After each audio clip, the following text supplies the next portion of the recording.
네, 안녕하세요. 수업 관찰 분석 연구 방법에 대해서 발표하게 된 김지현입니다.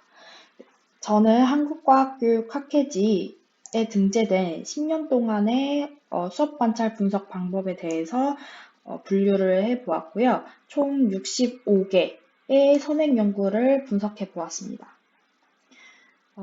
저의 나름대로 범주화를 시켜보았는데요. 일단 첫 번째로 분석 대상을 크게 두 가지로 나눠 보았어요. 현장 분석 내용 같은 경우는 현직 교사가 실제로 있는 학생들을 대상으로 한 수업을 의미하고요. 그 다음에 예비교사 수업 내용 같은 경우는 예비교사가 수업하거나 혹은 예비교사끼리 이렇게 학생 역할까지 해서 수업하는 경우를 얘기를 합니다. 이 경우 같은 경우는 아무래도 현장 수업 내용이 훨씬 더 많은 것으로 드러났고요.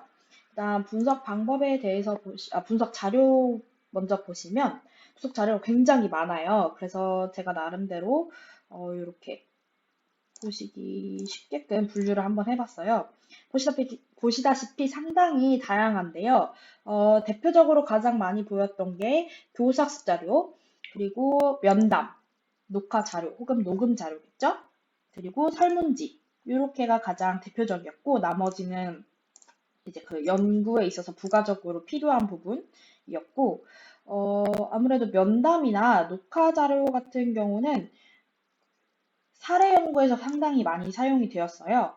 왜냐하면 질적 연구이기 때문에 이게 연구 결과에서 큰 따옴표로 어떻게 말한 그 예시가 들어가야 되기 때문에 면담과 녹화 자료 혹은 녹음 자료가 사례 연구에서 가장 많이 쓰였던 걸로 드러났고, 이 설문지 같은 경우는 아무래도 설문지 자체가 분석 틀을 바탕으로 만들었기 때문에 어떠한 문항을 만들고 이제 5점 척도, 5점 리커트 척도를 통해서 이제 통계치를 내거나 이런 연구에서 가장 많이 쓰였어요.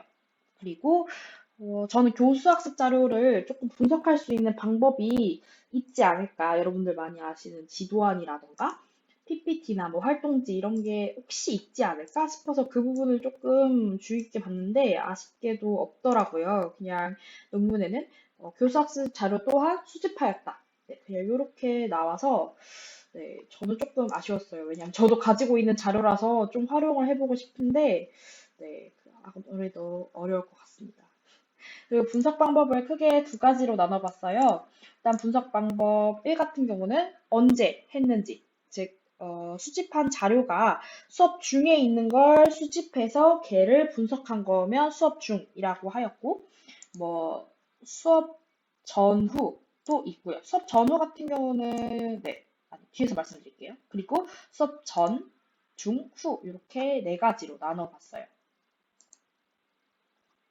네, 이 부분은 좀 더 디테일한 건 좀 이따 말씀드릴게요.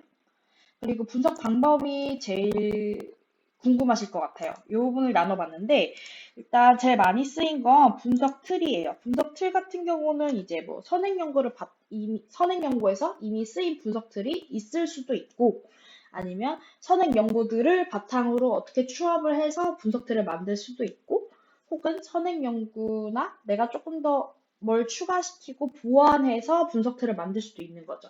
즉 어떤 분석들이 이미 나온 상태에서 이제 분석에 들어가는 경우를 이렇게 분석 방법 중에 분석 틀로 넣었고요. 그다음 얘랑 순서가 바뀌는 게 범주화인 거죠. 범주화는 분석을 이미 다 한 상태에서 얘를 이제 분석적 귀납법으로 인해서 이렇게 묶는 거. 지금 제가 하는 게 범주화인 거죠. 네, 이렇게 묶고 그리고 사례 연구 같은 경우는 질적 연구에 해당된다라고 할 수 있고, 네, 나머지는 다 개인적인 연구에 따른 네, 쓰임이고요. 그 다음에 분석 내용 같은 경우는, 물론 저희가 지금 하는 게 수업 관찰 분석이나 수업을 어떠한 분석한 연구 방법에 대해서 알아보는 건데, 그럼 대체 뭘 했는지 제 개인적으로 너무 궁금해서 도대체 뭘 분석한 걸까? 혹시 묶을 수 있을까 싶어서 한번 묶어봤어요. 일단 묶을 수 없는 것들은 그냥 크게 특징 분석이라고 묶었어요. 어떠한 특징을 분석했다. 뭐 교사의 뭐 어떤 언어적인 뭐 무슨 발화 방법에 대한 특징을 분석했다. 막 이런 거 같은 경우는 좀 크게 묶어서 얘가 양이 제일 많았고요. 그 다음에 효과 분석 같은 경우가 이제 아까 말씀드리려고 했던 거예요. 그 여기에 나오려나? 네, 효과 분석 같은 경우는 아까 말씀드린 분석 방법에서 수업 전후에 있어서 어떠한 어떠한 처치로 인해서 사전 검사, 사후 검사했다고 얘기를 하죠. 네, 그 부분에 따라서 이제 효과 분석을 했다라고 분류를 해봤어요. 대표적으로 어떤 프로그램을 개발하고 혹은 어떤 교수 학습 자료 혹은 교수 학습 방법들을 개발을 했을 때 얘를 수업을 딱 적용을 했을 때 수업 전과 수업 후에 어떻게 바뀌었다. 뭐 이런 거라던가 혹은 뭐 예를 들어서 지금 어떤 소프트웨어 무슨 프로그래밍을 교사한테 적용을 했어요. 교사한테 그 프로그래밍을 적용을 해서 교사가 어떤 연수를 받았는데 그걸로 인해서 그 수업이 전후가 바뀌었다. 이런 것들에 대한 효과 분석을 볼 수가 있었어요. 그리고 분석 내용 이렇게 되고요. 그다음에 네, 나머지는 좀 PCK 분석도 아무래도 수업 관련된 거다 보니까 많이 있었고, 교육과정 분석도 많았고요. 그다음에 반성 분석은 교사가 반성한 것도 있었지만 학생이 수업 마지막에 반성 일지나 어떤 반성 성찰 일지를 써서 걔를 분석을 한 경우도 있었어요. 그리고 이제 아무래도 수업 시간에만 이루어지는 거잖아요. 얘는 언어적 상호작용 분석 같은 경우는 특히 요새 SSI에서도 많이 분석이 되고 있고 혹은 교사가 사용하는 과학 용어를 분석하거나 이런 부분 같은 경우는 수업 분석에서밖에 나오기가 힘들다고 생각이 들어요. 그래서 이런 부분도 상당히 눈에 띄었고, 네. 학생의 인식용적 사고 분석도 있었고, 뭐, 이건 그냥 교사의 인식 조사나 학생의 뭐 어떠한 것에 대한 인식을 조사하는 것, 뭐 이런 것도 있었습니다.